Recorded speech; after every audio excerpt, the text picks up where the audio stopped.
You got it locked on Roadium Radio.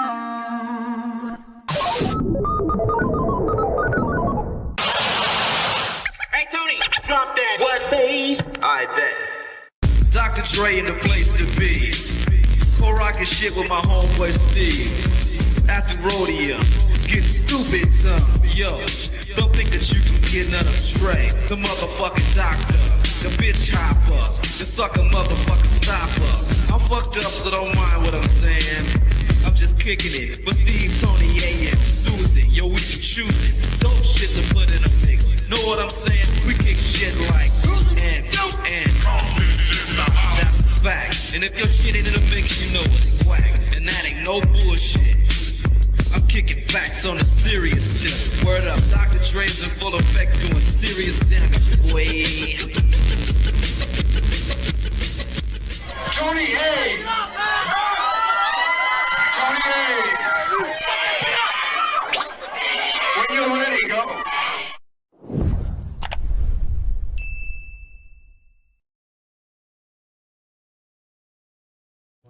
Welcome back, everyone, to Roadium Radio, episode 187. And before I introduce my special guest of this Sunday evening, got a few minor announcements I want to make. Once again, I want to thank Salvi Mami for her secret sesh that we had yesterday in the city of Cudahy. I want to thank everyone who showed up and showed mad love to Mr. D. It was his first meet and greet. It was a success. A lot of people came through. A lot of people bought merch. A lot of people took pictures. A lot of people, just came, just showed love. So we want to say thank you once again for coming through and showing mad love. So much love, much respect to everyone who came through. We right now are in the talks of possibly doing another one because we received a lot of DMs that a lot of people could not make it for what reasons we don't know, but we are going to try to possibly do another one for whatever merch we have left. We said it was going to be for a limited time only, and it is. So we still have a little bit of merch left. So for those of you that are interested, we'll keep you guys posted. Other than that, please submit your music once again to roadiumradio@gmail.com. For those of you that want to be on Roadium Radio, give me time. We're always booked a month and a half ahead of time. So please give us a little bit. I know some of you said, hey, give me on your show. I'm in town. I wish I could, but when I'm booked, I'm booked. We also want to thank everybody who's tuning in, Conversations with / Dining with the Wizard. We've only on episode 2. I'm going to be bringing back artists that I've already interviewed just to sit down, chop it up, and eat and drink with me. So other than that, for those of you that want to buy merch, DOCUMIXERY.com. For those of you who want to buy digital downloads, DOCUMIXERY.com. Other than that, if I forgot anything, I'll repeat it during our commercial break. So without further ado, please allow me to introduce a person that many people call a legend from where he's from. Many people have requested him for the longest time, and I'm glad that he's here. So without further ado, please allow me to introduce Clika 1, Badboy. What's up, man? How you doing, brother? Good. How you doing, Tony? I know a lot of people are tripping that you're here. Yeah, I would hope so. You know why? Because this is unexpected, but we've been talking. Right. And I'm glad you're here. We just have a lot to talk about, and I'm thankful you're here.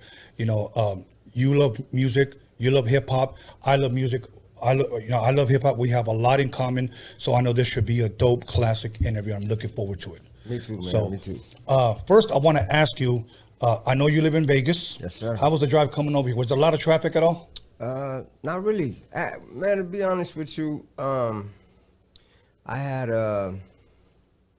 was working on something the day before and worked late into the night, so I didn't get good sleep. Okay. So I slept pretty much the whole way here. Yeah. Okay. I had the person driving it drove us here. Right. So yeah. Give us a picture of what the weather looks like over there right now. Is it really, really hot out there? It's probably between 95 and 110. Up and down, yeah. Oh, yeah, it's still hot. Okay, look, I'm all Vegas out. I used to go to Vegas in the 80s and the 90s, right. Okay? Mostly for the fights. I'm not a big gambling guy, right. So I used to go over there and watch the fights because I'm a big boxing fan. Okay.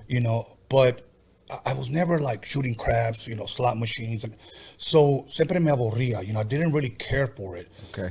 But like the last time I went was maybe last year when things were barely started to open up Remember when COVID opened up for a little bit and then he shut back down? Yeah. I went, bro, and I just still didn't like it. I was just like, but all I did was stay on the strip. You know what I'm saying? So maybe I need to see life outside the strip. I don't think there is life outside the strip. I mean, Okay. as far as, not for a vacation. Okay. I wouldn't say, if you're going to go have fun, I would say stay on the strip. Okay. Because there's nothing really else. It's just like every other city. Okay. It just does have gambling and drinking. It's crazy because you could drink for free, man. All you want is just sit there. That's pendejo como Right. like if you're playing. You Right. know, just act like you're playing and you get drinks all night. Yeah. Okay. Well, I guess, one time I took my dad there like years ago, and my dad, rest in peace, he se parecía gabacho. He looked white. He had Okay. blue eyes, real, light-skinned, and they used to bring his ass drinks constantly. They probably thought he was a white guy, so he was getting loved. Right. All he used to say was cocktails. That's like the only English word he knew.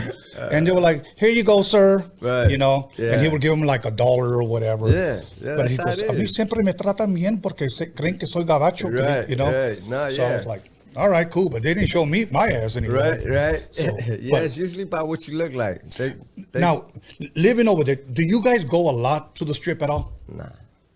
No. See, we out here think they must be cruising the There strip. is. I'm not gonna say there isn't. I would say people that are from Vegas that they do go, that consistently go to gamble. I know my mom was going to the.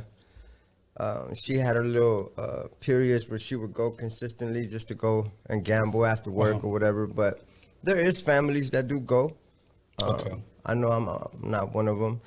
Neither my wife and I aren't too much into gambling or we don't drink or anything like that really. Okay. So we stay away from it. As back when we were younger, or at least when I was younger. That was the place to go have fun and go with the homies and shit, Okay. Now, is that where you're originally from? Did you grow up and born in Vegas? Nah. Okay, share with us, man. I lived in Mexico till I was 5. So you were born in Mexico? Yes, sir. What part of Mexico? Guadalajara, Jalisco. Oh, wow. Yeah, I was born over there, and then I lived with my grandparents in Mexico. Mom's came before me. And she came to Compton, California. I lived in Compton, and Pomona, and I believe Montclair, all those 3 little cities till I was 9. So I lived here for about 5 years. Y luego de aquí me fui para allá, to Vegas. The crazy thing about that is because I don't know why when my family left Mexico, they came to Compton. That's crazy. Yeah. I heard, one of your last interviews you were talking about it, right? I was there till I was 9 years old, and we moved here to Wilmington, and that's pretty much where I grew up. I'm still here. Right. But the crazy part is that when I got into the record industry, with the music industry in 1987, Right.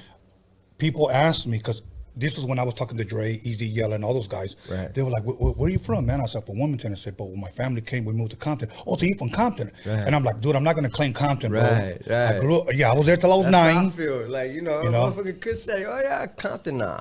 Right. I went there, I remember I lived there for a year. I do remember the school I went to. It was L'Oreal Elementary. Laurel.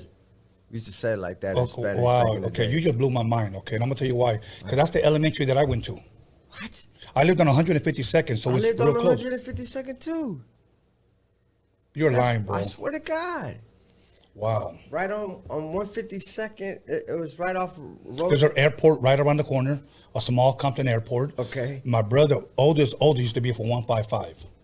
That's Okay. crazy because right on the corner of the street where I lived on, I guess my best friend, you would say, he got killed. His older brother was from 155. Matter of fact, I got a really good friend of mine, Lil John, just passed away. He was in Vegas he was my cellmate, and he was from 155 too. Wow, Laura Street School. Yeah, Laurel. Yeah, bro. That's crazy. Do you remember, how old are you?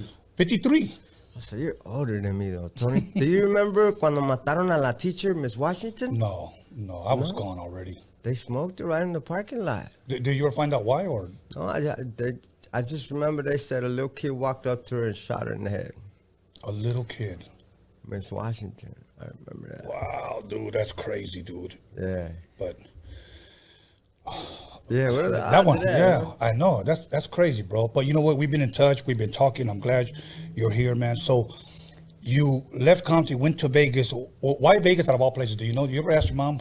Like, No, ¿por qué? I think the opportunity is more work, and it seemed like it's just to get out of Cali, man. I remember another bad story of Compton was I just remember being outside and my mom pulls up. She's driving the car. He said, "Baja," like running towards the house. So I'm 5, 6 years old, and I'm standing there. It's some negros were chasing her in another vehicle. I don't know if they were trying to rob her, to take the car or what, but it didn't look good. And I remember some Samoans that stayed right across the street from my tia's house. Right. Big ass Samoans, they came out and with the shotgun. I still remember this, it messed me up because it's your mom's, you're seeing her come out screaming, crying. But I remember that. So she just wanted to get us the fuck out of Cali, man. Yeah. Now, let me ask you this, because in the 80s, okay, I don't know the whole gang life out there in Vegas, but I know there is. Okay, I know Vegas is active. Yeah. In the 80s, I went out there and I stayed there for about 6 months with a friend of mine. And, he was slanging and banging from out here, but out there. He just saw that business was good out there. Right. And I got out somebody's house. I think there were projects. I don't know if there is projects, but there were projects. And there was a lot of bloods there. Okay. And that's what I remember. So I was tripping, and then in the 80s, I saw that out there. Right. Is it really active like that, Crip? It blood? was. Okay, in the 90s, okay. yeah. I don't think it's like that now. I think they got a lot of what they call hybrid gangs out there in Vegas. What's a hybrid? It's all about the money now. Okay. You see Bloods and Crips kicking it. Yeah. You see neighborhoods from just back in the days that just you could not be in the same room with each other. Now it's just about money. I think maybe it has to do with the prison system. There not being that many places to go when you get sent to the joint. That you're in the same 2 or 3 prisons out there. So you come out and you're just eventually start getting along with each other and realize when you come back out that it's about money. And I think it progressed and by the late 2000s or about 2010, it's just everything changed, man. Right. In the 1990s, it was gang versus gang, color versus color. Right. Now it's just not like that. Yeah. Okay. It's different. So growing up in Vegas, you play any sports out there as a kid? I did. I played soccer. Okay. I played soccer for 3 years. I was like my thing, man. I wanted to for real? play, yeah. Oh, okay. I really wanted to play soccer, but unfortunately, it's crazy because I stepped on a sewing needle. On the field? No. At the house. I don't know. I think mom's dropped it or I forgot. But I ended up stepping on it, and believe it or not, it's still in my foot. But they couldn't operate on it because they said it was such a dangerous spot to operate on that. Wow. So you still got a needle in your foot? Yeah. I don't know if it dissolved or it's just to the point where I can't feel it. Unless, como si me pones un putazo, you kick me like on the side of my foot, I still feel something. But as far as it bothering me, it's like it's not there. But yeah, so that's why I stopped playing soccer, man.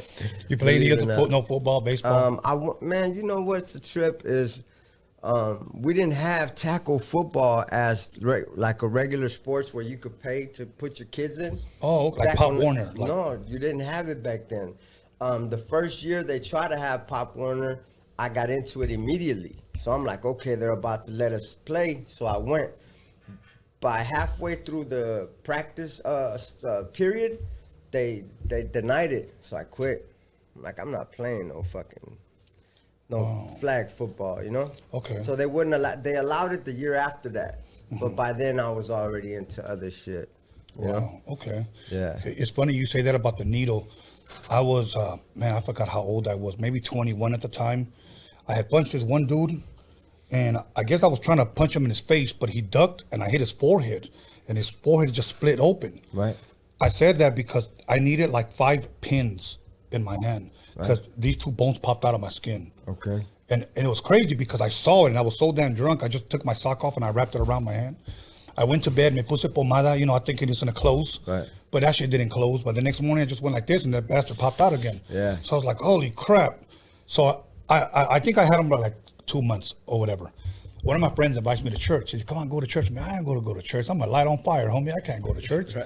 So he takes me to church and I'm there and I'm like, okay, everybody's standing up clapping. I might as well just clap too.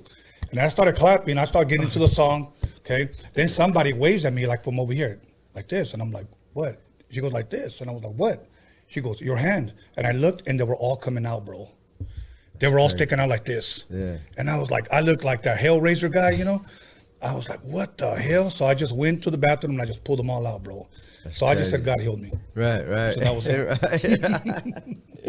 it. Yeah, no bullshit, man. So, are you a sports guy? Like, do you keep up with sports today? I was a big Laker fan. Okay, what do you mean was? Well, because I was I had issues, man. Okay.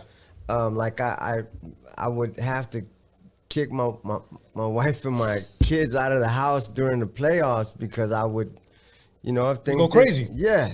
I would scare my daughter. I remember just, you know, like I was that type of fanatic, like really exaggerating. So I think I am still that way when it comes to when my Cowboys play. okay. I get like that. I'll start cussing at the TV. You son of a, you could have called it. It went right through your damn head. F you. Like, seriously, bro. Right. Yeah, no, that's the type of Laker fan I was, man. I used to say there's 3 things you just don't talk about. It's family first, you know, my music, and my Lakers. You know what I'm saying? Yeah. There's just 3 things you don't talk about. Mine was my family, my money, and don't mess with my food. There you go. You know what I'm saying? Yeah. Do not mess with my food. So. Yeah. But now, let me ask you this. Growing up in a Mexican home, brother, what type of music were you raised with? What would your mom play? My mom would play everything from, I would say, a lot of Ana Gabriel. I remember hearing a lot of Ana Gabriel, and I lived with my grandma a lot of years too, so I remember my grandparents playing a lot of Los Freddys and you know, Los Angeles Negros. Okay. I remember my step-pops playing a lot of Creedence. That was some good shit right there, yeah. Okay. So I grew up on something like that, you know? Okay, when was your first introduction to rap/hip-hop? Do you remember how old you were? Again, I always tell everybody I was in 6th grade when I first heard Rapper's Delight. Okay. You know, and I was just blown away that people were actually rhyming their words to a dope beat. Right. Everybody during that time, like I interviewed people like Lonzo, Clientele, Arabian Prince, Calvin Anderson, the owner of VIP Records. I interviewed a lot of, you know, people that we call like the aunts and uncles or godmothers or godfathers of West Coast hip hop here. Right. And one thing they've all agreed that when rap first came in, that everyone in the industry was saying it's a fad, it's going to go away. Right. It's a fad, but now it's global. Right. It's all over the world. Hip hop has influenced and inspired everyone all over the world. Right. Okay. When was your first introduction to rap? Do you remember? Yep. I believe the first time was the Beastie Boys. I was probably 6 or 7. And it was actually at the Compton swap meet. Really? Where I went and I got the tape, the License to Ill. That was like the first time really hearing, because to me, the Beastie Boys were hip hop. Of course. And then I remember, was it Salt and Pepper? What was it? Supersonic. JJ Fad. JJ Fad. That was the ones that were signed to Easy? Yes. Okay. So yeah, I remember them after that. And then for some reason, it's almost like I blacked out and I don't remember. That was what, 88? 87? That was definitely in the 80s, yes. Right? And then like my mind just fast forwards, and then I could tell you that the next CD that really brought me back into hip hop, because I don't know if I just stopped listening to hip hop or what, but all I remember is JJ Fad and the Beastie Boys, and then I jumped forward to 1990, I believe it was 90 or 91 with Naughty by Nature. Okay, yeah. That song where he says, "Never knew my dad motherfuck the fag. Yeah. What was that? Everything's that was, gonna be all right. That was Remember? a single after OPP. OPP, right it after was, that. It was a, I don't remember the name, but everybody in the live chat, if you know it, make sure you put it up. Not by Nature was the second single, but that was a dope ass fucking tune, Right. bro. Yeah. So that was the song that made me go back to the swap meet, which was in Vegas, to go and buy another hip hop tape. So I remember License to Ill, and I remember Naughty by Nature. So I don't know why there's a big gap. Right.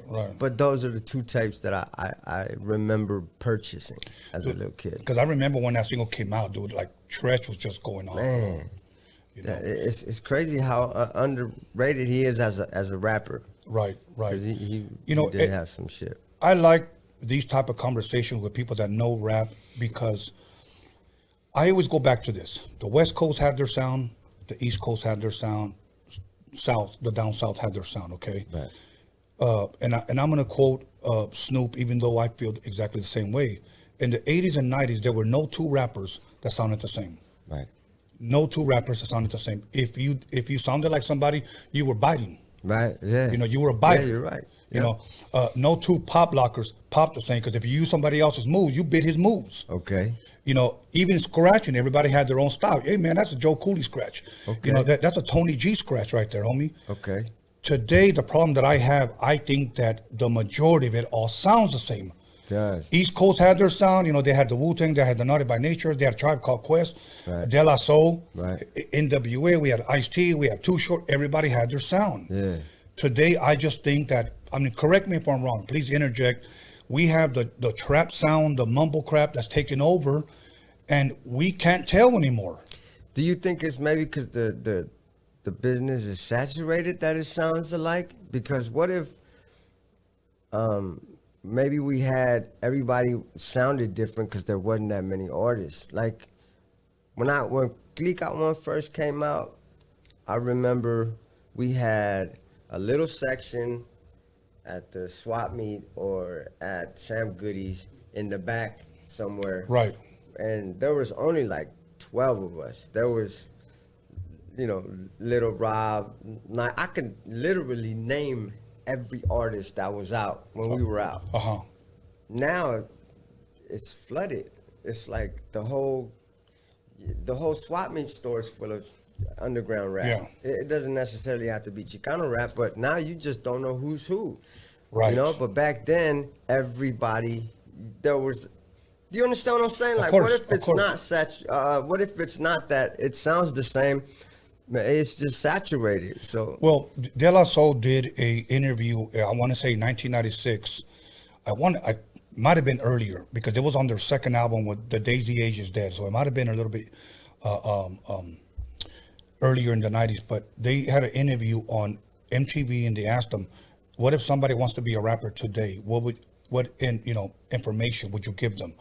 And they said, don't do it. It's already overcrowded. Right. I remember that. So if it was back then, everybody still sounded differently. Everybody had their sound. That's what made everybody unique. Yeah. You know, I mean, let me ask you this. When your stuff came out, did you guys sound like anybody else? No. And that's what made you guys stand out. Right. Yeah. So today, when I hear autotune next, now, you know, and that's what sucks, because I get people that submit their music and I listen to it. Dude, you just sound just like the other guy I just forwarded. You sound just like, and I can't have, 1,000 Drakes sitting right here. Oh yeah, you're right. You know, that I do see it. I see it. They got comfortable, and they for some reason do believe that another man's formula will work because it's working for yes, the other person. But I think an artist should be somewhat different, not because he should be or because he shouldn't be biting, but an artist is an actual brand itself. It's like, I have a story to tell. If I don't have a story to tell, I shouldn't be an artist, Right. Like, I'm not just rapping to rap. I'm rapping because I got something to say. Right. My story's unique. My story's, it should be told. So I think that's what makes a good artist, is a good story behind it. Like, what are you about? Like, you just can't be a rapper just because you could rhyme. That just doesn't make sense to me. You have to be a good artist is a good artist because of the story behind his character. And here's another crazy part. There are good rappers that came out that really don't have a story, but they can rap, and then they lie and say they grew up in the hood. They've been shot at. Then you got, like, don't do that, bro. Right. Don't do that. Right. You know. Yeah. But I mean, if you got a story, then share it, you know, and people are gonna love you for it because that's your story. Right. You know, but don't lie. Like Vanilla Ice, he was trying really hard to be from the hood. I got stabbed in the ass. I could show you. Like, don't do that. So. Right. No, but I get it. Yeah. You know, it's. But I think that's what makes a good artist, man. Is do you have something to say? Because if you don't have. I mean, yeah, you don't necessarily need to be like an open book, and you could, you know, just be a good rhymer, I guess. But it's usually those type of characters that last long, you know, the ones that you know have something to say, like Pac, even Nipsey. I mean, you look at Nipsey has something to say. That's what made him so special in such a quick little amount of time that he had. Is the shit his character was more attractive than anything else, you know? You know, and it's unfortunate, you know, may he rest in peace. Today's his birthday, if I'm correct, right? Yeah. It's unfortunate that happened to him because I want to say 3 weeks prior to it, before he got shot, I had barely heard of him. I mean, it was something like that. Yeah. And I'm like, I can't believe I was slept on. Yeah. I do remember when he first came out, because he stood out. Well, he didn't stand out. He reminded me of Snoop. Okay. Am I wrong? Yeah. Or do you remember? No, you're right. Right? Yeah. A little something, he reminded me of Snoop. So when I saw him, I remember thinking, this guy he could be the next Snoop, I guess, or the new Snoop. Yeah, So I didn't really pay too much attention because it goes back to what you were saying. It's the same. It's a copy, right? Yeah. So I assumed wrong. Because look what he ended up being. Yeah, because my son's the one that schooled me on him, and he was like, "Oh, Daddy, you need to check this guy out. Who is he?" So he played me some of his stuff, and I'll be honest with you, it takes a lot to impress me. It truly does. It should. So when I heard it, I was just like, "Okay, cool. Go to the next one. Okay, cool. Okay, cool." And I'll tell you why. And I've explained this before. So I need people to understand that many times I'm not really, really impressed. When you've been in the studio with NWA, with the Bubble Law, with guys like Cocaine, the DOC. They set the standard high. The bar is high. Right. So then my next camp was DJ Quake, Second to None, AMG, High C. You know, so the bar is high. So when I hear other people, maybe it's unfair. Some people say it's not fair, or it is fair that I compare this talent to those guys. No. And I shouldn't. But no, you or some people say you should. Why not? I mean, the way I see it is, if you're not as good as them, why should you be in competition then? You know? And I had to try to make my son understand that, like, Mijo, I'm just not easily impressed. Right. I think he's cool. Yeah. And then he ended up passing away, and I'm like, damn, I should have said that. Yeah. No, yeah, I think I never listened to him, really paid attention to him because I thought he was a copy of Snoop. I really did. I remember one of his first, because I really do pay attention to hip hop. So I bought the XXL, the Murder Dog, the Source, every month. It was, of course, religious. The Source was like our hip hop Bible. Yes, it was religiously. I could not wait for the new copy to come out. So I remember his first promo run was when he was in front of his cross streets, I guess Slauson or wherever he's from. He was right there, and he was dressed like Snoop, and he had his dos chonguitos to the side, looking. So to me, I'm like, oh shit, he looks like Snoop, and I think Snoop had like co-signed him or something at that time. But that's what I just assumed. He was another Snoop. I didn't know he had a story to tell, you know? Right. Not until after he passed away, or right before he passed away, did I start paying attention to him. And then I was more intrigued by his conversations, his interviews, than I was by his music. Yeah, see, and that's another way how an artist could win over a fan as well. That's what you was telling me. Yeah, that's real talk. So here's what we're going to do. We're going to go ahead and press pause right there. We're going to go ahead and take a 10-minute break. We're going to come right back. All right. So I want to hear your story, and I want to talk about your shirt. Oh, yeah. That's a beautiful shirt, man. Okay, everybody, once again, call somebody, text somebody, slap the shit out of somebody, let them know that Badboy from Clika 1 is in the motherfucking building. We'll be back 10 minutes. Don't fuck around.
Get you, Dre.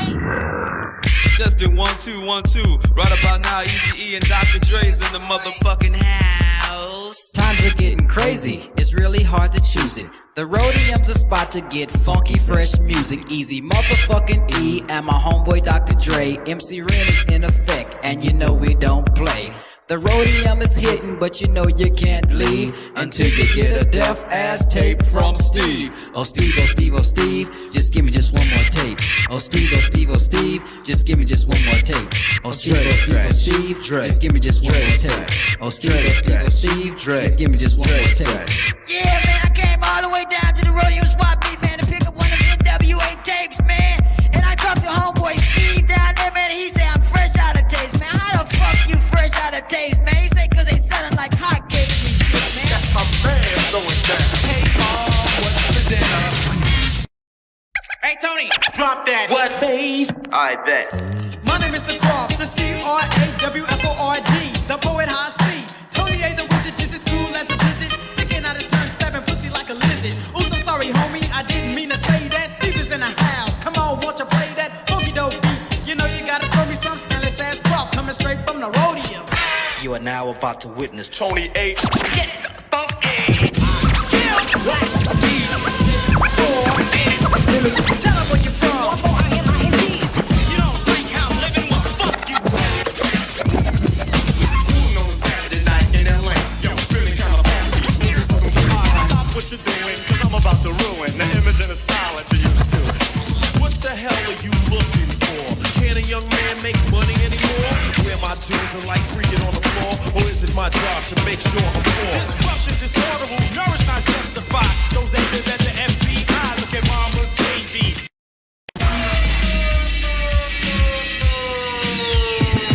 Ice Cube getting dumb at the Roadium with the funky drum, and you know my man Steve can get some.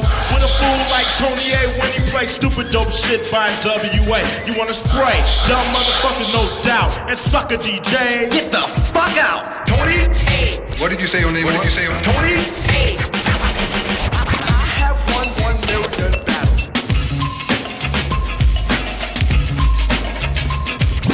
Lights, cameras, action sound. Give me that mic, I'm about to go down. Thinking of a master plan.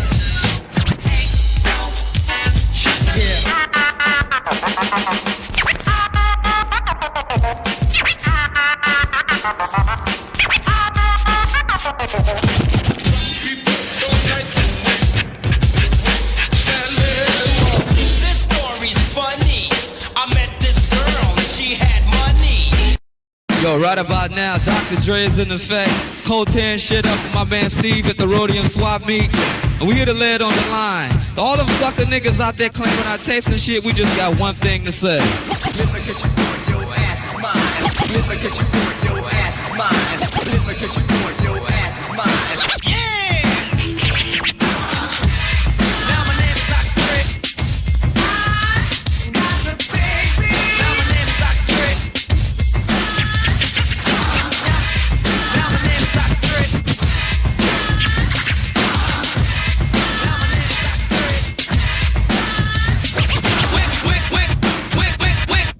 Went to a party in West LA. Wanna learn a new dance, that's what you say.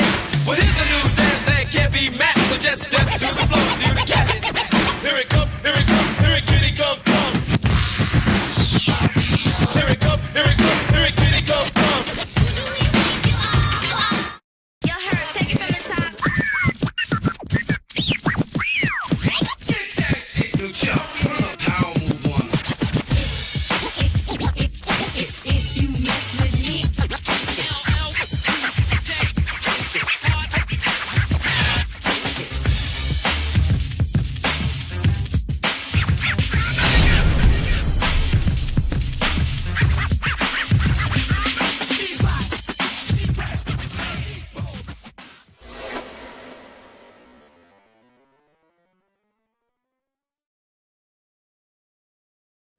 Welcome back, everyone, to Roadium Radio episode 187, and I hope you guys are enjoying it. So make sure you guys call somebody, let them know that Badboy from Clika 1 is here. And once again, we're going to jump right back into it.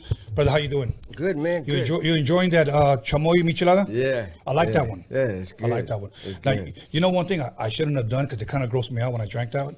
I poured it in a cup and that chamoy came out like You saw it. yeah, I saw it. I was like, you kind of look like some chiladitos coming out of there. Yeah, that happened to me too. When I poured it out, it just didn't look right. Right? It looked like pulp or something like that. Yeah, it just didn't So look now, right. let's talk a little bit once again about Clika 1. Was that your first group? For those that may not know, how did Clika 1 form? Were you solo first, or how did that come along? I was 14, solo artist, and I did a talent show they had on the west side at a gas station called the Stop and Shop, Stop and Kill. Excuse me. And Brown was there at that talent show. I don't know why there was a talent show at a gas station. Oh, shit. And in the west side, that's like, you know, in the hood over there in Vegas. But the thing was that Brown, the other member from Clika 1, it was his camp that put it together. So it was orchestrated for him to win it, you know, type shit. Oh, shit, okay. Yeah, but I met him there, and he saw me perform, and he came up to me and asked me if I was interested in making a song with him. I told him yeah. So we exchanged numbers, and then a couple months after that, I was at a house party, and Romero was there, the other member. Right. And his homies was bragging about him being a rapper, and my homies was bragging about me being a rapper. And, you know, so we decided to battle each other. So me and Romero battled each other, and I'm not going to say who won because it's irrelevant. Right. I don't truly, to be honest with you, I think he was a better rapper at that time because I was, you know, 15. He's 18 years old. Brown, I believe, he was 21. So I'm 6 years younger than Brown. Okay. And 3 years younger than the other member. So I was the youngest one, you know.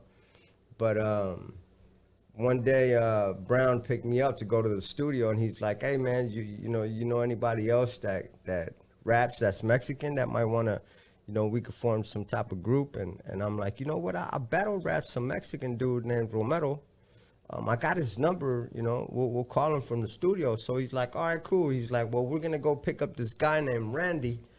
He used to go to school with me, and he raps also. So I'm like, cool. So we pull up, and it was Romero. Okay. So it was the same dude and shit. Okay. Now, let's back up a little bit.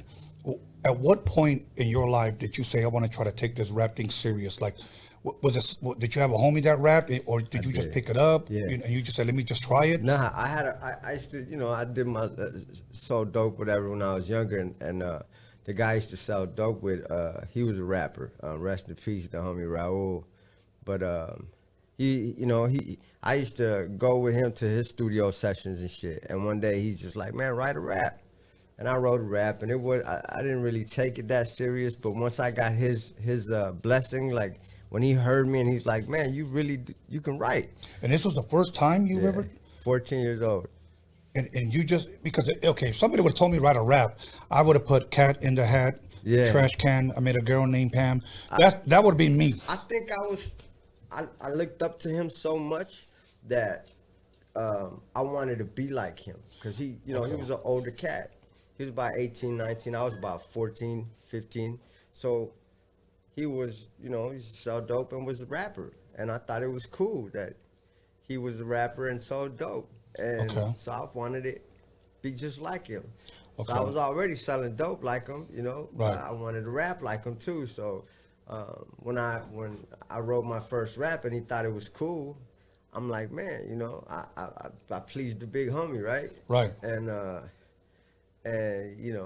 when I started showing the people my raps, they were really impressed by it. So I just said, man, this might be the thing for me. Okay, now let's take it from right there. You wrote a rap. He was impressed. How soon after that did you actually record yourself, or you heard yourself back for the first time? Do you remember that? Yeah, it was my birthday. My 15th birthday was in Chicago, Illinois. I went to meet my dad for like the third time, and he asked me what I wanted for my birthday, and I told him I wanted studio time. So from my first recording was on my birthday, September 28th, 1995 was my first time in the studio. And by 1996, I was already recording the album with Clika. Okay, so the first time, do you remember what beat you rapped to? Was it an original? It was actually the guy in Chicago, Illinois. I told him that the name of the song was Heaven or Hell. That was the name of my first song. And Tupac, I was a huge Tupac fan. I'm still am. He's my favorite rapper. But he had a song where he says, "Will I last heaven or hell, freedom or jail? Shit's hard, who can you tell? And if we fail," and he sampled that. So he put his, he put his own drums and everything, but he did run off of, no, matter of fact, I'm sorry, he used the drums in Tupac's voice. "Will I last heaven or hell, freedom or jail? Will I last heaven or hell?" That was the hook. Right. But that was the first beat, was a sample off of Tupac's Me Against the World album. What year was that again? 95, 96. So that was still tape then? Oh, yeah. Oh, man. I go back to A.DA. Okay. Yeah. I'm glad you're bringing that out, because today most people just know. People, here's what they'll say: "Come to my studio," and it's a laptop and a keyboard. Yeah. Yeah. It's hilarious, but it's true. Yeah. I mean, you can see a Fisher Price setup from a little kids, and that looks like somebody's studio today. Yeah. Yeah. But now, okay. So from there, did they give it to you on a cassette, CD? It was a tape. Okay, and how many songs? Was just one? Just one. Okay, now you show it to people. Yeah. What was the response you were getting? I was getting a good response. I think my age was what impressed people the most. That I was so young, and what I was speaking was so grown up. Okay. I was all my friends were always older, so it was. I think that's what impressed them, was not even my rhyming patterns or the choice of words, but what I was writing about. Right. And once again, your age was 14. 14. Okay, somewhere around there. Now, last time, one of the times that we talked, you had mentioned that you are, and we'll talk about it after the next break, but that you're going to come out with one solo album, your first solo album ever. Yes. Okay. Today, if you can go back and talk to that 14, 15-year-old kid yourself, and you had an hour to talk to him, what would you tell him?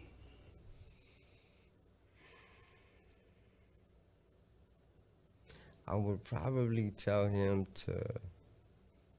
to wait till I had something to say. I didn't have too much to say at that point because I hadn't experienced a lot yet. My experiences were, stupid. Gang banging, drug dealing, females. So to me, that wasn't, that's not what I wanted to tell my story yet, I had to experience it first. Now it's like I would just tell him to wait a little bit, because I had an album with Clika done by the age of 17, done. And if you were to tell me, let me listen to it, I wouldn't let you. I have it, and I would never show it to people because it's embarrassing to me, The stupid shit I was saying, it's just, to me, was stupid. Or maybe it is stupid now. Maybe back then it was cool. Right. But it's just, I wasn't ready yet, So you guys recorded this album, and then it was never released? No. Was there a reason behind it never being released? Actually, there was. Our investor, there was a incident that happened that kind of put everything on hold, but it was a pretty serious incident that kind of stopped it from being released. Okay. Yeah. All right. And are you the only member that has it, or no? They have it as well? Yeah. I think somebody actually. I don't want to say too much, but if you're a real Clika fan, you've heard it. Okay. You've heard it. So it's been somewhat leaked then, maybe? Yeah, it's been leaked. Okay. Yeah. All right. And now that was 96. You said it should have came out. 96, 97. Yeah. Wow, you guys could have came out during that golden era when I hate to even call it Chicano rap because they didn't call it that then. Right. Do you ever get called a Chicano rapper? I do. Is that a good thing? it's Some people will say yes. yeah. And I'm all for that. Yeah. I'm cool with that. Yeah. Some people will say, no, I just want to be recognized as an artist. Yeah. There's been Chicanos that have come here and said, dude, I'm a Chicano and I rap, but I just want to be recognized as an artist. That's right. You know, That's how I feel. you know. That's how. I mean, first, I'm not even a Chicano. Okay. Because I'm Mexican. I was born in Mexico. Mm-hmm. So if we want to get technical, you know, but no, I get it. When people say you're a Chicano rapper, let's just say, you know, call me a Chicano because I've been raised here. Okay. Right. So does that make me a Chicano rapper? Technically, yeah. But Okay. is there a difference between a certain type of Chicano rap? Yeah, there is. There's this type of Chicano rap, and then there's this type of Chicano rap, which you just sound a little more of just an artist. You're not rapping about what a Chicano is. Right. You know? But so I think there's a different type of styles in Chicano rap, and that's where I think the controversy starts, where people say, oh, you're a Chicano rapper. You could say you're not, and you could rap like a black guy or whatever, but you're still a Chicano rapper. Yeah, you're right. Technically, I'm a Chicano rapper, but do I rap about just being a Chicano? No, I rap about just being me, you know? Now, some people will try to argue and say, well, if you're not rapping about Lolos and you're not rapping about, you know, the car shows and the Cubo, Mija, Orale, Que Onda style, then now you're trying to rap black. Why can't you just rap? Yeah. Well, rap is black. Rap is black. Well, I'm saying. hold on, Okay. because I've had guys here that have known and sat with Kool Herc and have said that Latinos, speaking of Puerto Ricans, were there from the very beginning of hip hop. Hip hop being the four elements, being rapping, MCing, and graffiti, DJing. Okay, and one of the elements that you do is you rap. I did the other element, which was DJing, okay, / producing. I also popped. I never graffitied. Okay, so What it's about multi. beatbox? Hell no. It's multicultural. It goes around the world. So, I mean, we never consider, you know, Eminem white rap. Right. He was You know. black rap. I mean, he's Okay. rap. I just think not that rap is black. It's not black because hip hop is a mix of even white culture. Right, right. Versace, right? It's black people wear it. Black people made it famous, but it's a white guy. Right, right. It's Giovanni Versace. Right, He's that's an what you're Italian, right? Right. So it's a mixture of everything. We created hip hop, not black people. Black people aren't responsible for hip hop, but black people made it popular, right? Okay. They're That's a big debate, and we'll be here. But I truly believe what you're saying. Right. I get your point. right. Yeah. So I mean, I would tell you that's probably the topic that to me seems irrelevant. Right. Who cares Right. where you came from but as long as you're making good music, Yes. who gives a fuck? Eminem is a white dude, but he is lyrically one of the most dangerous wordsmiths I have ever heard. 50 Cent said that he would bet the house on anybody that would freestyle against Eminem. That's what he said. Right. You know, and Yeah. you know, Usually it's the white guys, man. The motherfuckers. I know some white guys they're very intelligent. Yeah. And they're very good with that pen. There's a lot of white dudes in the battle rap scene Right. that are dope. So it doesn't really matter what nationality you are. I just think if you're smart and you master that craft, you could be a Right. dope ass MC. now let me ask you a controversial question. Right. What is Chicano rap? Chicano rap is a controversy. Right? Yeah, yeah. You know, once again, I like to quote Rich G. I asked him that, and he said, it's our culture. It's our cultura. We rap about our culture. Right. That was a great answer. I like that. But now, do you have any, like, are you fan of Chicano rap? No. I like your honesty. Yeah. Okay. I have very, very good friends of mine that are Chicano rappers and that consider themselves that part of Chicano rap. That, you know, again, I believe there's different sides to it. But Little Rob, for instance, is Right. probably the most humble, down-to-earth rapper I've ever met in my Right. entire life. And Right. I've practically lived with him for about a month. And he was just down to earth. And he's my definition of what that part of Chicano rap is. Right. He is Chicano rap, right? And I appreciate him as an artist, but do I listen to him? No. No, I mean, and that's fair to say, because look at, there are artists that I know are dope, but I just don't listen to them. I don't like their stuff. Right. I'll name one. Some people say, what? Outkast. I think they're dope. I'm like, damn, but that's just not my cup of tea. Right. And you're right. You know? That's one of the artists that, me too. I think they were cool, but I just don't listen to them, you know? Yeah. I think there's I can't think of a Chicano rapper that, well, yeah, I can, I guess. A couple of Chicano rappers that I listen to, but I never bumped, you know, no Chicano rapper you could think of or name to me right now. Would I have their CD? No. Okay. Give me your top 5 group or artist from the East Coast. East Coast. It can be past, present, doesn't matter. I would have to go with East Coast. Man, there's group or artist, single? Group or artist, yeah. Okay. I would have to go with, I don't know if they're from the East Coast. Well, they're not really East Coast. I'm not an East Coast type of guy. Like, Oh, really? not Okay. really. I would have thought your lyrical content, possibly. Yeah. You know? Well, Cannabis, my favorite rapper, lyrically. Okay. Tupac was my favorite artist as an artist. Okay, now for those that may not understand what you just said, can you kind of elaborate a little bit more on, you said lyricist and you said artist. Right. Okay, because there's some people that don't understand that. Right. Well, artist meaning just who he is as a person or what he raps about, and then a lyricist would be how he puts his words together, right? Okay. Cannabis is a wordsmith, how the syllables he uses, his cadence, the way, you know, all of that. He's a lyrical rapper. Tupac wasn't a lyrical rapper.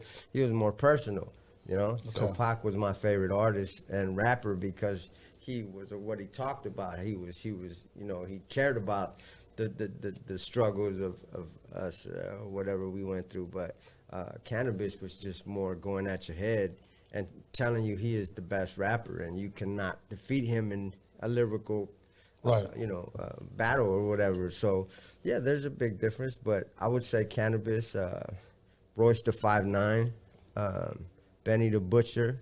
Okay. Yeah, I would say, you know. Okay, now West Coast. Do you have top 5 West Coast? I would say Crooked, Scarface, I guess you could say West Coast, South, whatever. To me, he's South, but he's not that type of South. Okay. You know? Okay. He was more gangster South. Okay. So to me, Scarface is more West Coast than South. But Scarface, you know. All right. That's it? Pac and Scarface?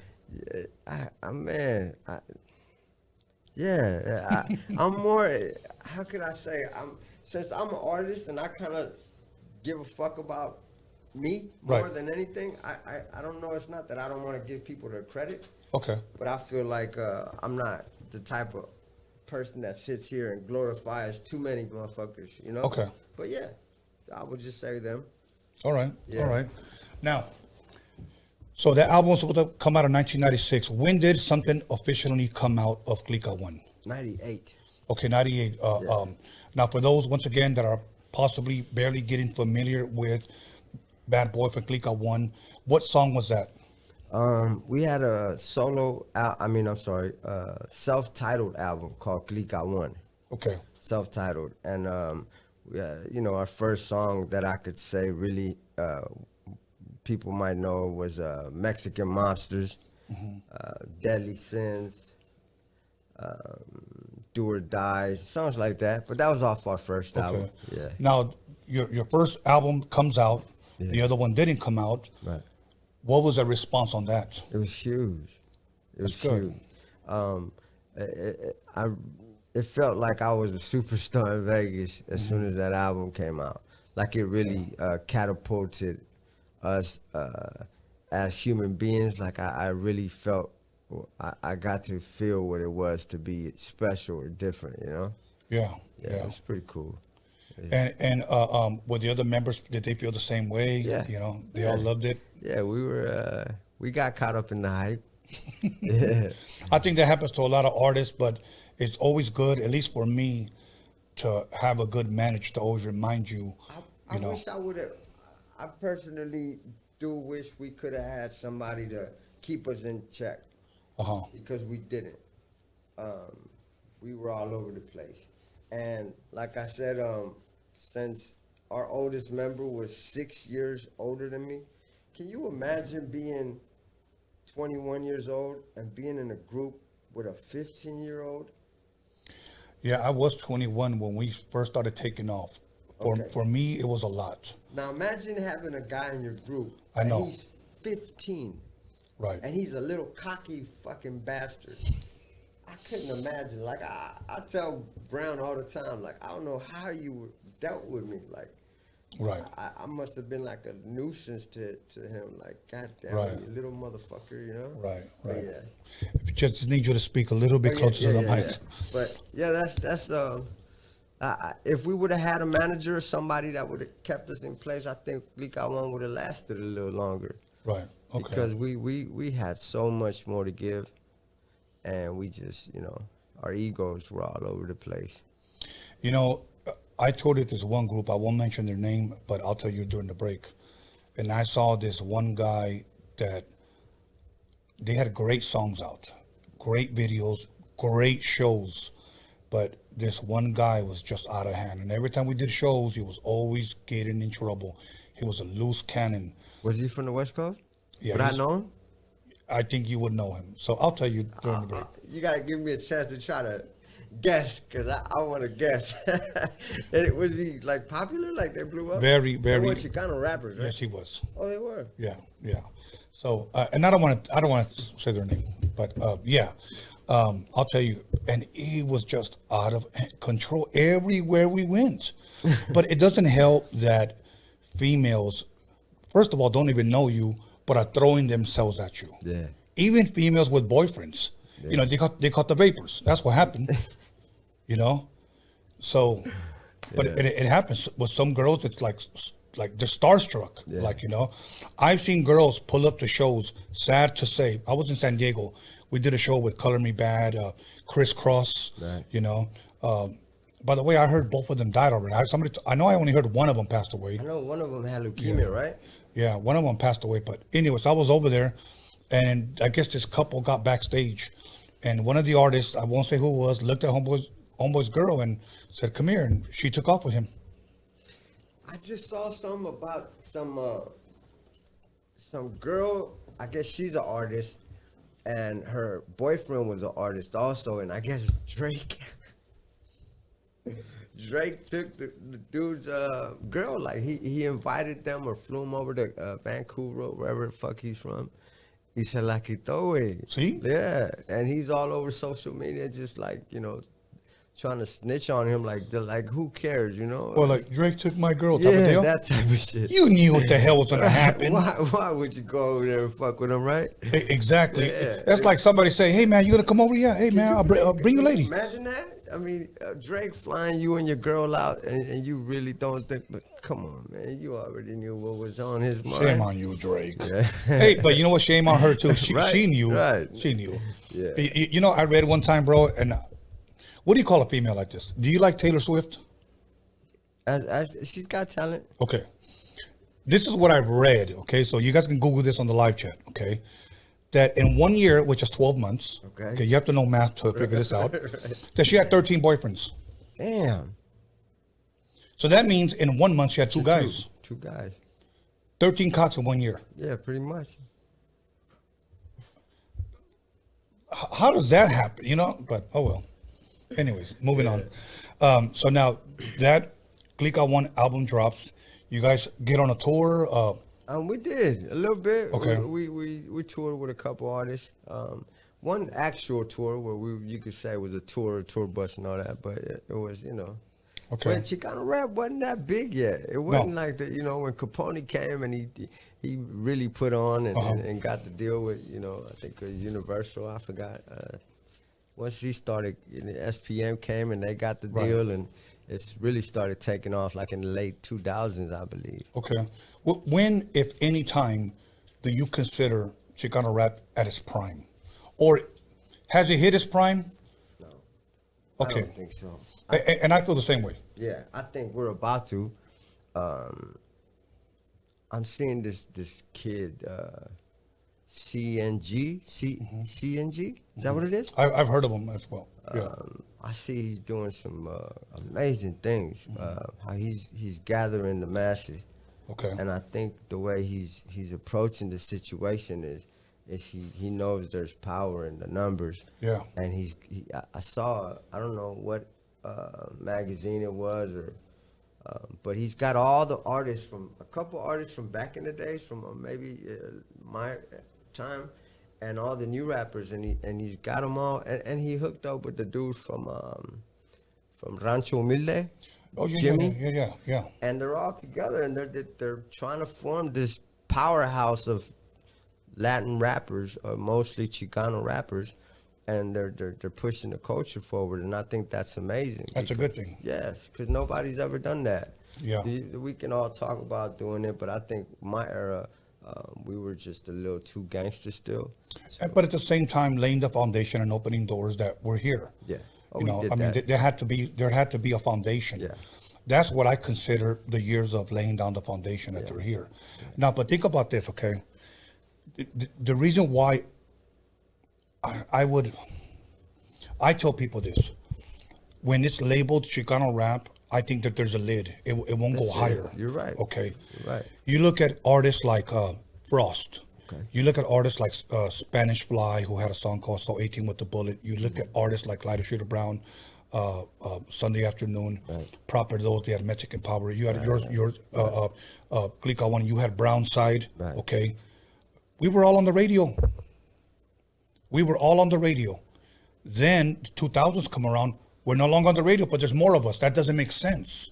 When there was less of us, Now, when you said we were on the radio, our songs, our songs were being played on the radio.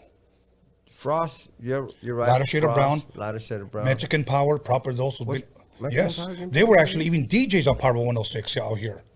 Okay. So then you had even So 18 with the Bullet, Spanish Fly was being played on the radio.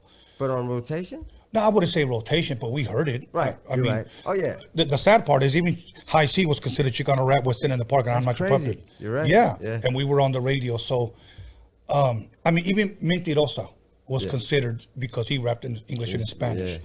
So what I'm saying is that when Why we do you began think to that bubble, happened, though, Tony? What's that? Why do you think we're not on the radio anymore? What do you think happened there? Why do you think we went backwards? You really want me to tell you? Go ahead. Okay, I'm probably going to piss a lot of people off, but that's what but I don't care because I'm going to say it anyways. Right. I think lack of talent.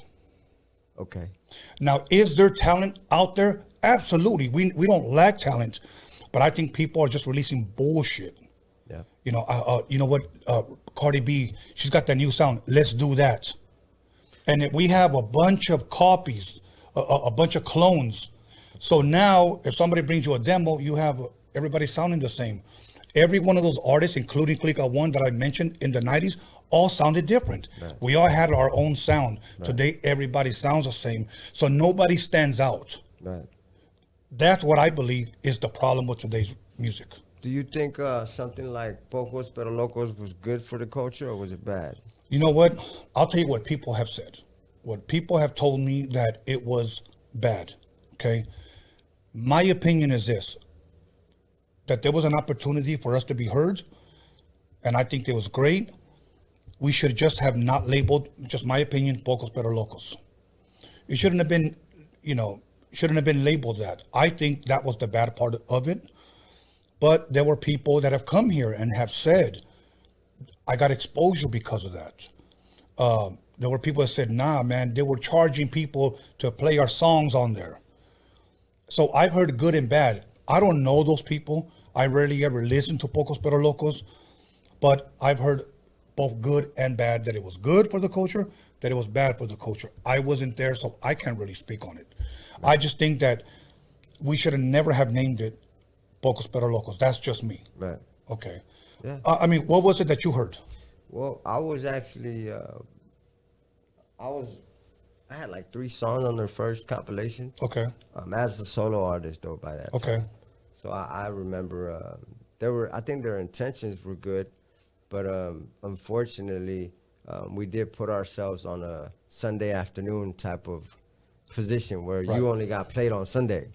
And that's like what kind of messed us up, because now it's like if you do got a good Chicano rapper or whatever rapper you want, Latino or hip hop, whatever, well, let's play them on Sunday. Right. So anything that was, brown went to Sunday. I've had artists that have come here and have told me that they were invited to get an interview at Power 106. And when they showed up, they thought, well, no, you're here on the wrong day. You're supposed to be here on Sunday. Yeah. And they were like, no, we got invited. No, I know, but you're Chicano, right? He goes, yeah. No, that's Sunday. Yeah. And they were like, no, dude, Big Boy invited us. He's going to interview us here. And they had a hard time, but they finally let him up. Big Boy ended it. So we were actually caged on a Sunday. That's what I'm trying to say. Because I did the Power 106 on Sunday. Right. With Kool-Aid and Johnny Guello. Right. So I remember, but I do remember thinking, damn, I think I messed up. Well, what do you mean? Well, I put myself in that Sunday category because it was, and it kind of messed things up, because it kind of did feel like if Pocos Pero Locos wasn't around, maybe we could have gotten on rotation. Right. But to this day, man, I think it's just like you say, it's talent, the lack of talent. If you're a dope ass artist, I don't care what you look like or what, none. If you make good music, you're gonna get played. Now, is it good to categorize yourself as a Chicano? No, you don't necessarily need to walk around with your Mexican flag and all of that. Right. Once you get in, then you could. Right. Do whatever. Right. Right. But we got to get in there first. Now, just to wrap that up before we go to break with Pocos Pero Locos, I know you said you didn't want to get categorized, and I know other artists have said the same thing. Did any good come out of that? I think it did. Yes. Okay. Some good came out of it. I know for me, it catapulted my career a little further. Okay. Because I was the lonesome artist from Vegas that got accepted in Cali. I was. Was the group accepted? No, not really. I think I shot a little further than Clika one as a group. I did keep going. Okay. All right. But yeah. Okay, we're gonna go ahead and press pause right there. We're gonna go ahead and take a break. We're gonna come right back, and I'm finally gonna ask you about your shirt. Please ask me about my new nickname. So everybody on the live chat, please stay tuned. It's about to get real good up in here. So make sure you call somebody, text somebody. You know the rest. Slap the shit out of your mother. Exactly. So we'll be back in 10 minutes. Make sure you go get yourself a Modelo, warm up that top ramen, and you got 10 minutes. We'll be back.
Tony A, chilling at the Roadium with my homeboy Steve.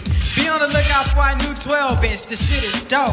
Yo, I like to say what's up to my homeboy Dre, my homeboy Prince of Jazz, and the girls with the big ol' ass. So Trip, I'm about to bust one more time to let y'all niggas know just what's on my mind. 6 in the morning, police at my door. Fresh to be this week across my bathroom floor. Out my back window, I make my escape. Didn't even get a chance to grab my old school tape. Mad with no music, but happy cause free. And the street to a player is the place to be. Got a knot in my pocket weighing at least a grand.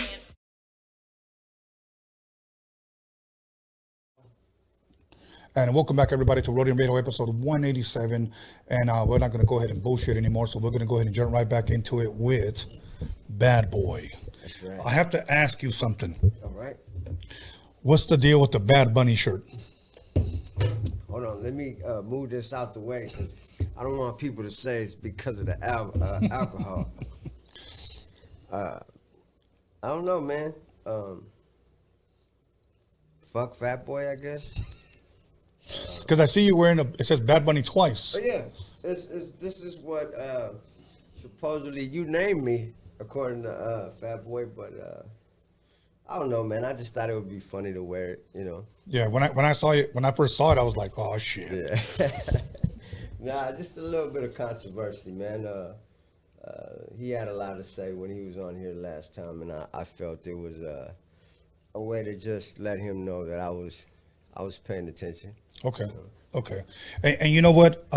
I want to say this because I know me and you had talked, Right. not necessarily right after the interview, but we had talked, and I had said, and I was 100 with you, and I'm telling you now live. Right. I said, I had never heard of Bad Boy.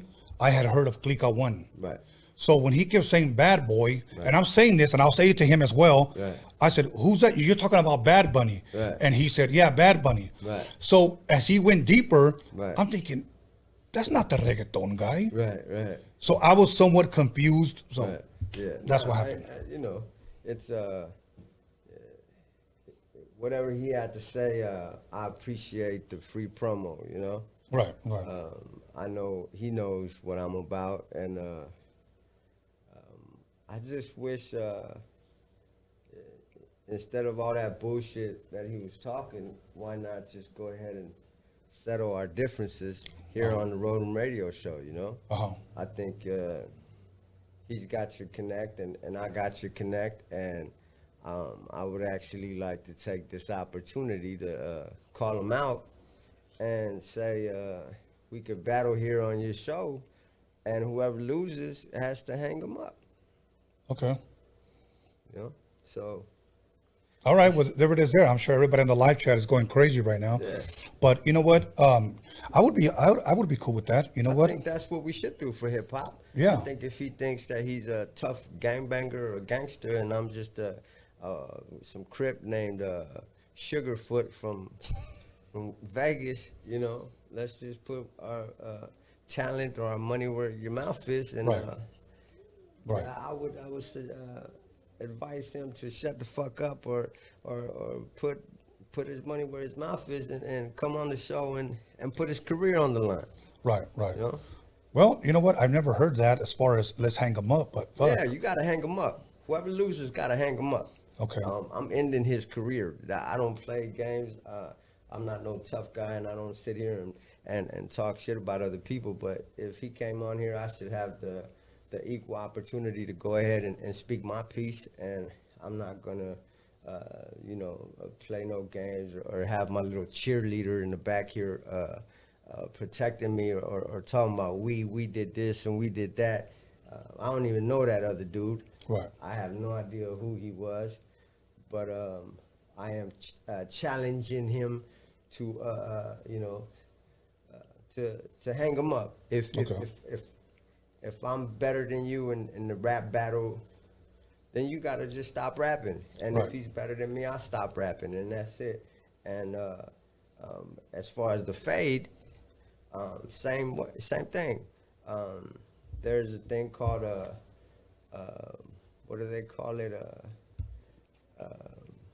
When you agree to a hand-to-hand combat, Right. you can legally fight somebody. So we could what you call out a night out in royalty to catch a fade right here in front of the cameras, right?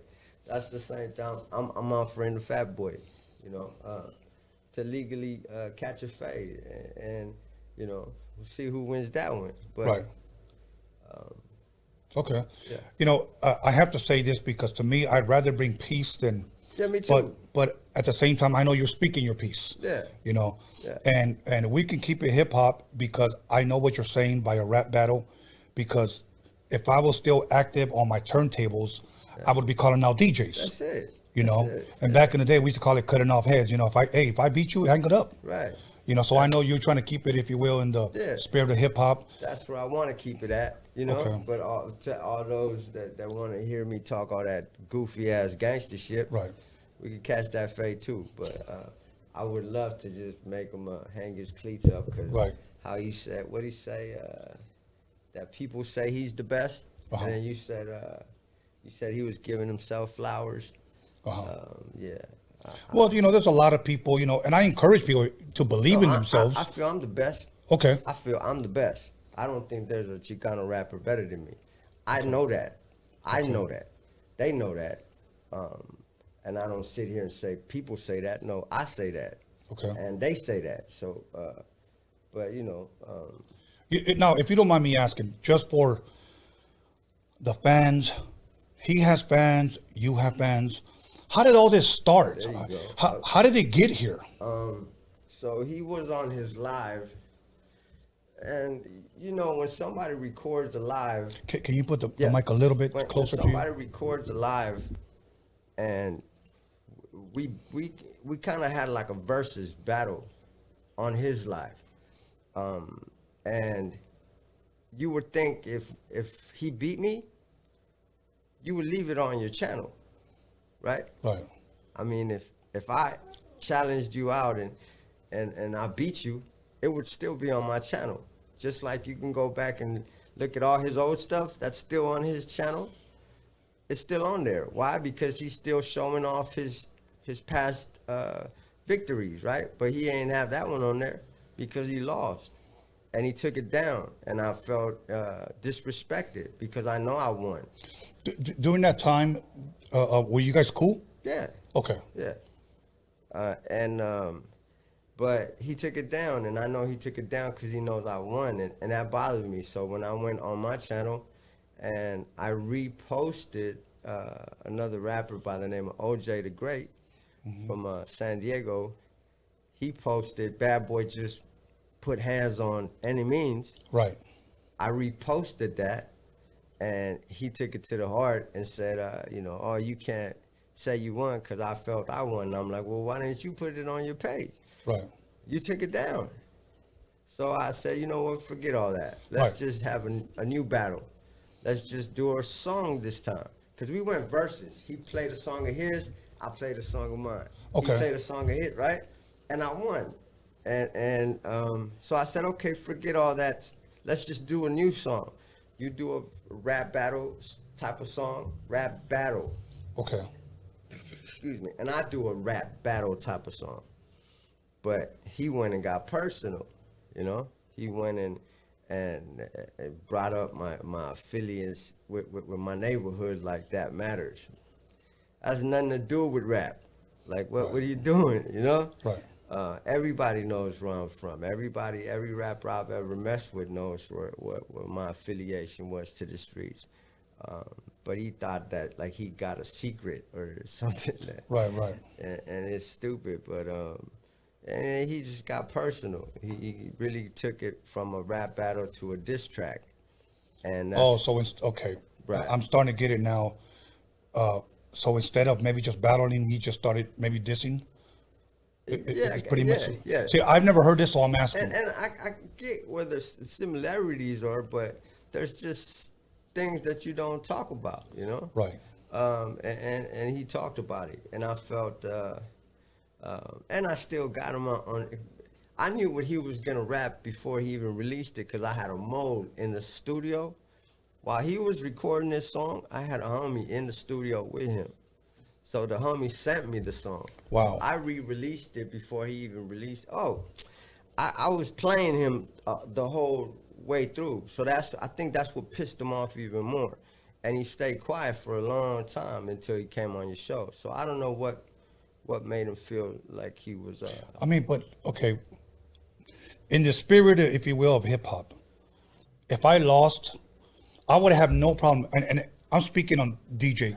Okay, for an example, when Joe Cooley was here, which is him and like Tony G are like my DJ idols. Right. I'm a 53-year-old man, and I don't mind saying that. Matter of fact, porque soy bien orgulloso. I'm very proud and I'm very passionate about the hip hop culture. That I think those two guys are the best who have ever done it. Right. I don't have a problem with that. Right. Now, if I battled, let's just say some guy named, I don't know, Fulano, okay, right, and I lost, man, you got me. You would really admit that? Yeah, I would admit that. You got me. He didn't, and that's what bothered me. When a boxer loses, right, many times a boxer will go up to the other boxer and lift his hand, yeah, and say, he got me. That's what you're supposed to do. Right. I could tell you there's one rapper that put hands on me. I won't say his name because it's irrelevant. Okay. But if he was to ask me, if you knew both of us and you asked me, did he put, he put hands on me. I've never denied it. Okay. But that's one rapper in my whole career that's put hands on me. Yeah, I've got my ass handed to me one time, but I would never deny it. And more if I put it out on blast the way he did, where he called everybody out, because that's what he did. He went on this live and he said, all you Chicano rappers, all you rap blah, blah, blah, if you think you're better than me, I'm calling you blah, blah, blah. And immediately, knowing how I feel about my crap, I said, I'll take you on that challenge.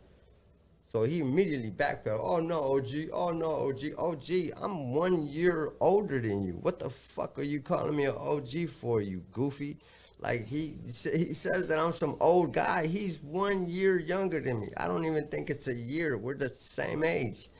But yeah. So I went after I would put hands on you, homie. Then accept your ass whooping and tell the crowd you got your ass whooped. Right. And that's not what he did. And coming on here and with his little cheerleader and all that goofball shit, to me, that's just not cool. And then not just that, but he's had 3 singles. Tony, 3 singles, back to back to back, with my name in his mouth. It's like, what? My boy, either you catch the fade or stop. Or hang him up if we're going to catch the fade lyrically. Right. Because I can give it to you either way, with the hands or with the words. But right, I'm calling him out right now, and he says I won't come to Cali. I just performed last night. Where were you at? There was flyers all over the place in your own little neighborhoods and all of that. They were there, and I got proof. Where was you at? Why didn't you come? But he's more than welcome to come to Vegas anytime he wants. Right. Okay. Well, again, because being the radio host here, right, I would rather see peace than all of this. I know, but you know how you feel about certain individuals you called out here on your own show. That you know they're wrong. Yes. Right. Yes. You know what? And I'll be honest with you. Even though I did that, I have to say this, and I'll say it to you, and I think we've talked about this. I said, you know what? I consider those 2 guys friends. So it was hard for me to say that, but I had to address it. Okay. Because you don't turn your feelings off like a light switch and then start talking crap about someone. That's what I'm saying. So when I saw that, I said, okay, then maybe they were never friends. Right. So eso me dolió. That hurt me because I was like, you know what, dude? We would talk 2-3 times a day, homie. You know they were wrong. Yeah, and for you to do that to me, right, I got to address it. Now let me ask you this: when he came on here talking shit, did you ever ask him about our battle? No. It wasn't until after he said, because again, I was taken by surprise because I'm thinking Bad Bunny. Right. Okay. And then I'm thinking, how in the hell do you know Bad Bunny? That guy's like huge, you know? Right. So after, and I have to give my boy Johnny his respect, because Johnny from Spanish Fly, he's the one that told me that he had nothing to do with it. Okay. And I have to give him that. Now, as far as the one you're talking about is this. I asked him what happened, and he just said this, and we've talked about it. Okay, he said, we did a battle. And I said, well, who won? He goes, well, the crowd knows who won. He told me something of that nature. Right. But he never said he lost or he won. He just said the crowd knows who he won. Okay. And that was it. So I was still like, okay, that was it? Right. Like all of that Right. because of that, you know. So It didn't make no sense. it didn't make any sense. So I'm glad that you're here and sharing your side, because I know Royal had called me like the day later and he goes, hey, this guy wants me to give you his number. And I said, for what? I'll be honest with you. I didn't want to throw more wood into the fire and talk to you because I knew you were hot at the time. Right. And I'm thinking, I was hit with this and I wasn't even sure what this conversation was about. Right. And again, because I had heard of Clika 1, not Badboy. Right. So I kind of more wanted you to be the hip hop head that you are, like call him out on it. Be like, well, you know, damn, you calling this other rapper out. Why don't you battle rap him on okay. Like well, here's what I'll do. Let me finish up and then I'll tell you. So I told Royal, you know what? I don't want to. I'm not gonna call him out, bro. Right. I don't know what to say to him. Right. You know, I know he's hot right now. Let's just wait. So we waited and eventually we talked. Right. Okay. But now I will say it. Okay, look, he knows his name and I have no problem with him. I'm gonna say that. I have no issues with him. He's been on here twice, and I think it's only fair that I show, if you will, justice to you as well. Right. You being here, you drove from Vegas, you came out here, you're live here on Roadium Radio. You said what you said. Now, if you're watching, you know what, and you let's make this happen. Right. I think it would be good for hip hop. For hip hop. Right. I truly believe that it would be good for hip hop. I think so too. So I think I'm gonna say it this way. I think he's a dope rapper, and I heard the stuff that you sent me, and I think you're a dope rapper. Right. Let's let the public decide. But I think the public should decide on who hangs it up. Okay. I think that whoever loses has to hang it up. And I want the audience to understand that. And I want him to understand that. Right. That you have to hang it up. You're not playing with, I'm not playing no games. Okay. If I put my career on the line, I'm telling you I am the best. I'm telling you I'm better than you. And I'm calling you out. And you came on here talking about you was going to slap me up. And that when you were high and your little cheerleader in the back and all that goofy shit. No. Let's end each other's career. If you better than me and the audience agrees with that, then I stop rapping. We're as old as each other, so it's none of that. I still got life left. No, fat boy, you're done. So I think that's what we should do. You got a platform where all these people that are tuning in, you know, let's really get down to the nitty gritty and you know. Now let me ask you this, because the public may not know. Have you guys ever met before? No. Okay, so you guys have never met. No. So this is just pure social media stuff. We've been on the phone for a long time. We've been phone friends, like me and you know each other. You know, you know, we've known each other over the phone. But yeah, so it was like we've known each other. Okay. Yeah. All right. Well, you know what? It's out there. If he contacts me, I'll let you know. I think he has to, for the love of hip hop. I think he has to. It's mandatory. You called me out. You said you was going to do this and you was going to do that. And I think Tony's giving me his blessing that he'll let us get down here on his show. However, we got to set it up. But we're putting our careers on the line. And I want to say this because I don't want nobody to think that something else is going to happen. We're just talking about rap. And the fade if you want to. Okay, then you guys are gonna have to take that pic by McDonald's somewhere. Okay. By McDonald's, but I'm just saying, here, I'm just throwing that in there because I don't want nobody to think that I'm not with that business too. Yes. Okay. You know, I know he won't. He could barely get off the couch. So why would he? You know. But yeah, I want to end his career as far. All right. Well, you know what? You heard it here. Yes, sir. At Roadium Radio, and let me tell you something. If a DJ came out here and called me out, yeah, you would have to. I would have to. He's a rapper. That's what we do. We rap, right? So just go ahead and get at the homie and speak your piece, and let's get this over with, and so you can hang your fat ass feet down for good, boy.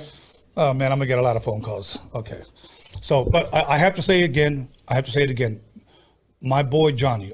Now you don't have to speak on this. No. My boy Johnny I got said nothing to that. say to Johnny. Okay. Johnny knows me and him spoke, and you know I respect his position. That's his homie. Spanish Fly. That's supposedly his group.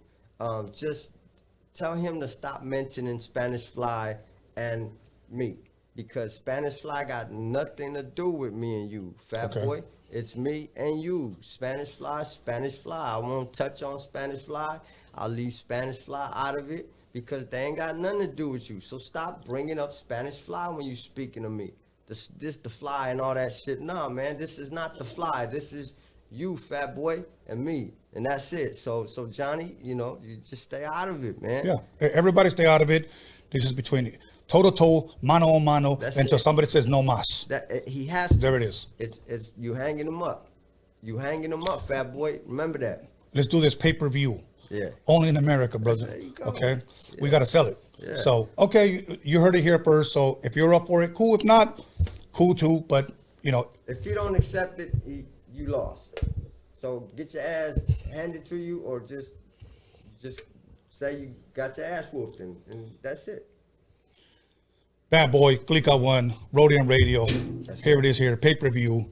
Pretty soon we're going to have to go pay-per-view. So I got to think of a good title for that battle. Right. You know what I'm saying? So, because I would like to see a rap battle. Who wouldn't? Everybody on the live chat, yes or no? Would you like to see a dope rap battle on Roadium Radio? Let's hear it. That's what I'm talking about. So that's it. And let me tell you something. I'm a little rusty in the DJing, so don't be so quick to call me out, okay? Because I'll hang it up before we even battle. Right. So my time is past. That's right. So, okay, 2021, we got a few minutes left. What can people expect from Badboy Clika 1? A lot of going at the dude's neck. I'm serious. That's okay. I need to get him out the way real quick. Just push him out the way. And once he's out the way, then I can go ahead and concentrate on anything else. But first of all, let me just get this little boy out the way real quick. This little youngster, like he considers himself. Just move him out the way. But I do got some music coming out. I got my first solo album coming out. I got a lot of stuff that I'm doing with other artists. A lot of other artists. I'm working with a lot of artists. Everybody wants to collaborate, just like I want to collaborate with the dope artists out there. It's happening. I've been consistently working with other people. You know who you are. I appreciate y'all reaching out, and you know I'm gonna continue to reach out to every dope artist out there as well to continue to push the culture forward. I do believe we got great artists that are that deserve to be where they're at. Right. And yeah. Any more shows coming up? Yeah, more in Cali too. Okay, and now, well, I know your Instagram's been popping up. And it'll be up on the description once the video is posted.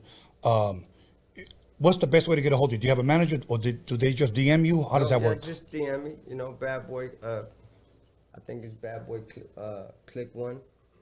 All one. Well, they'll say it on the screen. Yeah. Okay, so get at him in the description, or just follow him after you see his name pop up. Yeah. But now, other than that, man, we got a couple of more minutes. Yeah, I'm gonna be here for another day. So if he wants to catch that fade.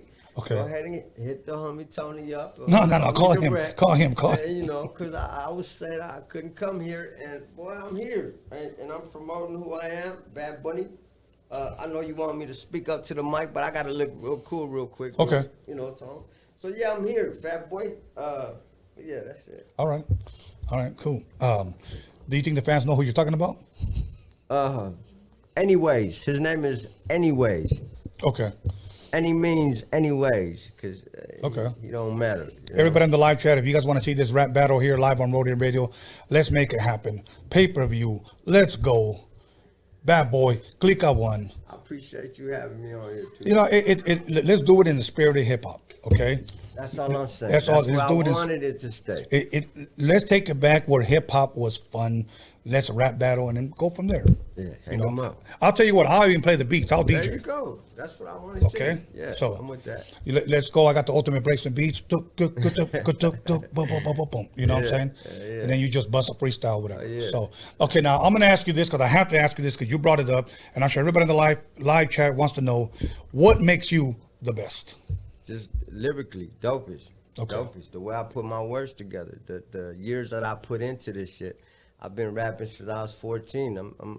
I'm up there, and I just believe that I have put and studied the art of being a wordsmith. I have put countless of years into this shit. Okay. So yeah, I'm not saying it like I'm being cocky. I just believe that anybody with this much time into his art, he should be the best by now. And I have dedicated myself to being the best. Others dedicate themselves to doing great music. I'm not the best songwriter, no, but I am the best rapper. Yeah, you know, I believe that. I just like everybody else should, right? Right. Well, okay, let me ask everybody in the live chat, do you guys believe that Badboy and Clika one is the best? Put yes or no.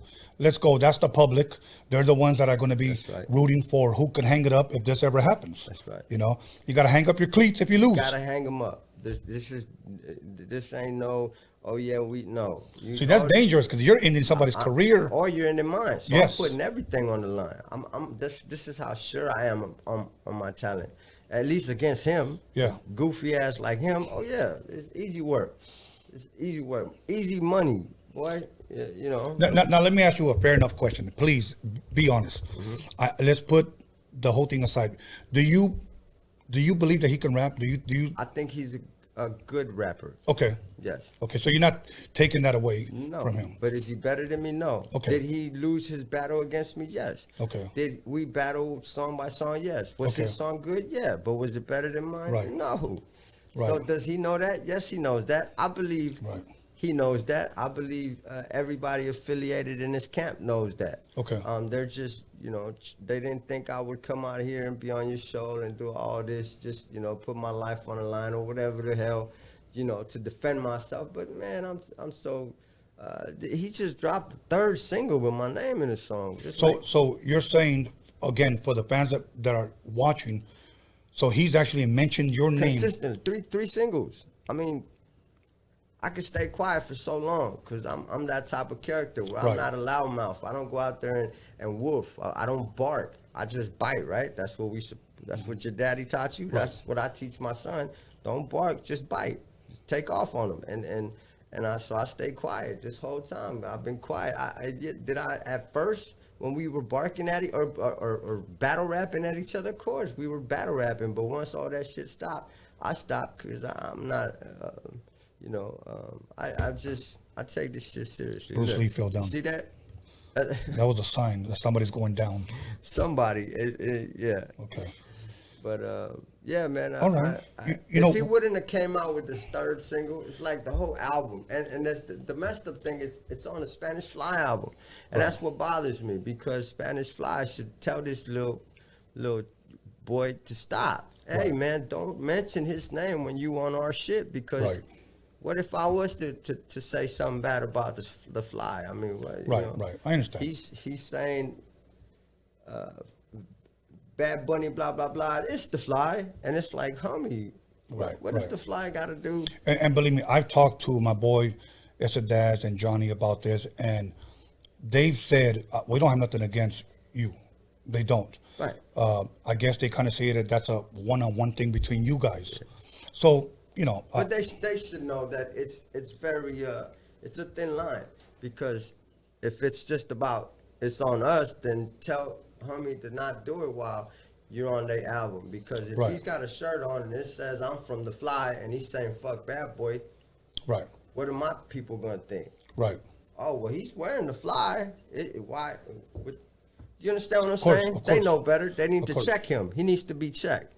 And that's what I feel that I'm gonna make him do is hang his cleats up, cause he's no good for hip hop. He don't do nothing good for us. Nothing but start bullshit. His songs ain't that good.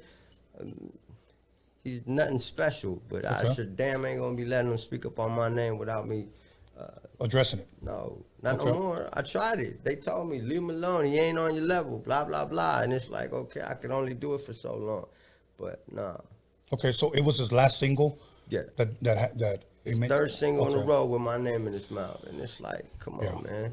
Okay. Now, I've asked around about you as far as like, what do you think about Badboy, Clika one? I must have asked about 10 people. Okay. And one thing, nobody ever said nothing negative about. Like they didn't say, "Oh fuck that guy." Nobody ever said that. one thing that everybody all had in common is that guy can rap. Right. And I'm gonna say this in fairness to him as well, because I asked you, can he rap? I asked him after the first interview, can he rap? And he said, yeah. Did you ask him if I was better than him? No, I didn't, because. Did you ever ask him to battle rap me? Yeah, I did. What'd he say? I did. He said he did. Would he say to do it again? No, I didn't go that far. Okay.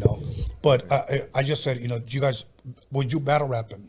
And he said we did. So I thought, okay, then I was still getting, pieces of the puzzle together. I just think if he was smart, he would have told you to set up the date, just like I'm doing it with you. Well, you know what?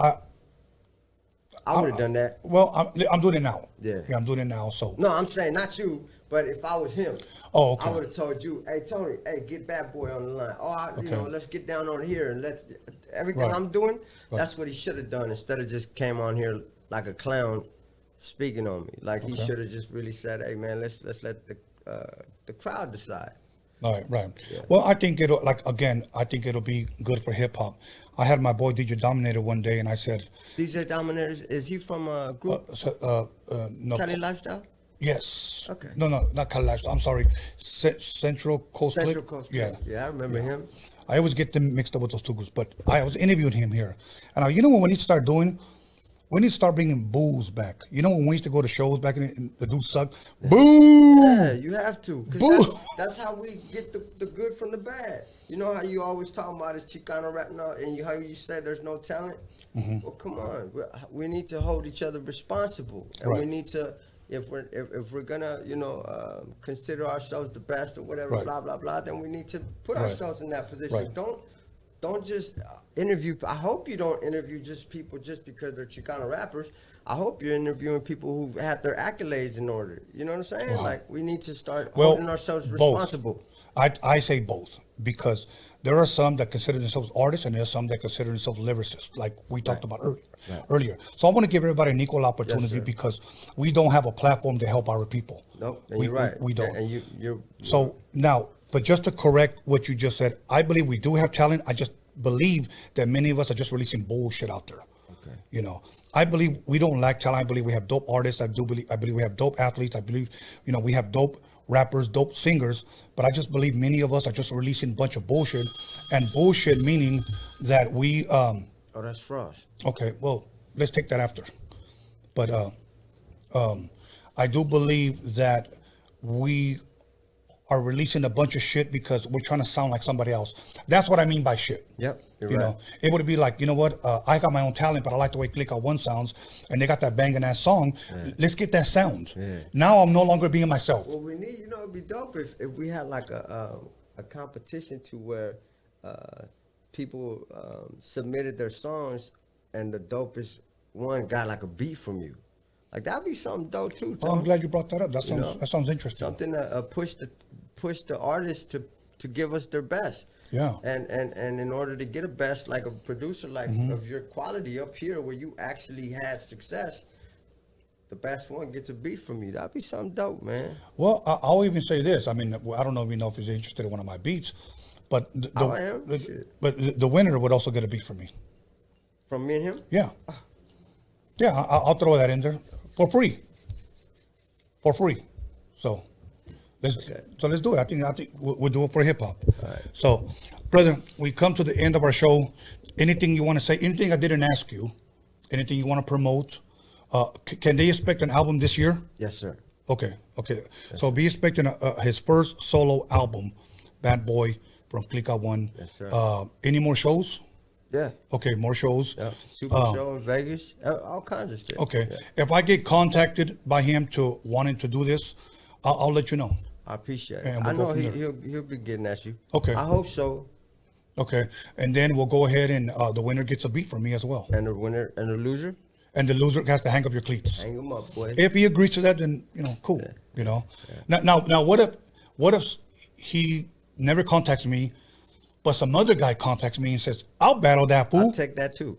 Okay, you guys heard it here live on Roadium Radio. Anybody. Okay. Now that ain't what I'm on here to do, because I don't want to hurt and hang everybody's cleats up, but yeah. Okay, cool. And the winner gets a beat. So you want a free beat, dope beat, tailor-made just for you, and he doesn't accept the challenge, then we'll move on and go from there. Yep. Okay. Runner up, whatever. At this time, any shout outs you want to give? Just to the whole, to everybody out there that's pushing the culture forward, man, like we're supposed to. And to the homie Robert, the homeboy Alex's brother, right? Yeah. Yeah, he's a Clika fan, you know. Yeah.